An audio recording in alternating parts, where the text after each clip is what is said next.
May tubig na tayo sa faucet sa farm. Well, wala pa kaming source of water talaga sa farm. Dala-dala pa namin yan, pero using this, mas madaling maglinis ng mga gamit, maghugas ng kamay, hilamos, at mas tipid sa tubig kaysa tabo ang gamit. Paano? Gravity lang yan. Yan, may tubig na tayo dito sa ating bahay kubo. Usual morning sa farm, baba ng gamit at ating mga tubig sa tumbler at naisip ko, hindi kami efficient sa paggamit ng tubig. Kaya yan ang susolusyonan ko. Kasabay ng pagtatapos ng lababo natin dito sa bahay kubo project. Medyo marunong naman ako sa paggawa ng mga tubo na ganito. Dati kasi, nung nililinyahan ng tubo sa bahay, nanonood ako. Kaya kako ay madali lang naman kahit paano. Ilang mga linya na rin sa bahay ang akong gumawa kaya tingin ko ay basic na ito. Tinulungan pa ako ni Jay kaya kailangan pahanga ako ng konti. Anyway, ang idea, i-utilize lang natin ang gravity. Hindi na natin itataas ang tumbler dahil halos 3/4 na rin naman ang magagamit natin na tubig para sa faucet sa lababo. At lahat ay magagamit natin para naman sa hose na ilalagay natin. Kaya namin ito ginawa kasi bukod sa napaka-aksaya at mabilis maubos ang tubig namin kapag tabo-tabo, para naman efficient tayo ng konti dito sa kubo natin kahit paano, di ba? Sa likuran ng lababo ko, pinadaan ng mga tubo kasi lalagyan ng mga patpat yan para mas maganda pa rin at hindi papatak ang mga gamit natin. Kaya para dyan, ang ginagawang patpat ni na John Paul at J-Man. Para sa tumbler, merong bulkhead dyan para sa butas nito at may ilagay natin ang threaded na PVC. Dito ko naman nailagay ang valve na may splitter. Kailangan ding iligtas ito. Lalagyan ng konting tubig para makita kung may tatagas. And after, goods na kung wala naman.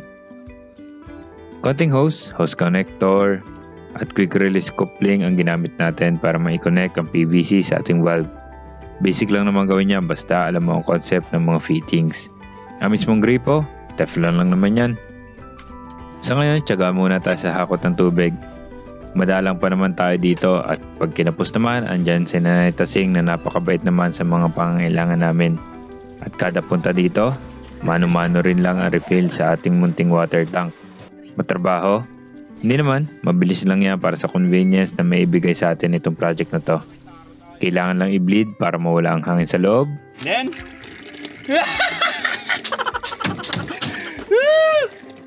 Hindi halatang masaya ako, di ba?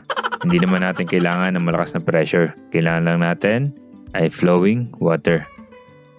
Isa pala ang quick release ko.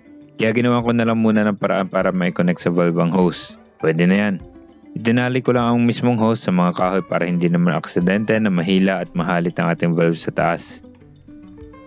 Then ang hose nozzle para naman dito na natin ipapatay at buhayin ng tubig. okay, try natin. Ating host dito sa bahay kubo.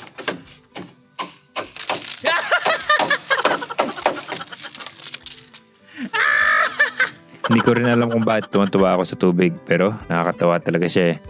Dahil alam ko na convenience ang may dulot nito sa amin.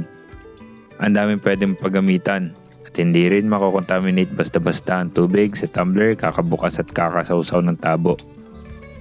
Para sa drainage naman, dahil madalangan tayo dito, hindi pa naman natin kailangan maghukay para sa septic system.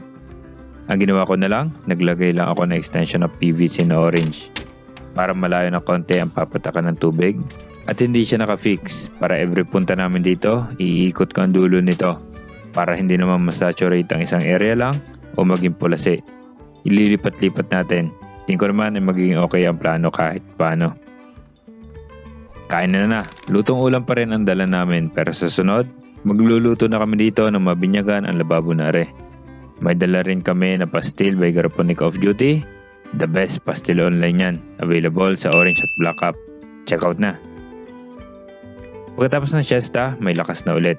Pinagtulungan ni John Paul at J-Man ang pagpupatpat. Talaga naman kahit hindi perfect, kahit unti-unti, tingyo at umuusad din baga. Basta tulong-tulong at matyaga ay matatapos din. Katulad nitong lababo na parte ng kubo.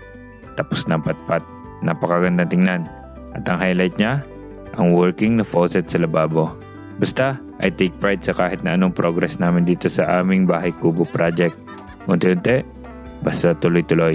Iisa ng direksyon. Yun lang. Peace.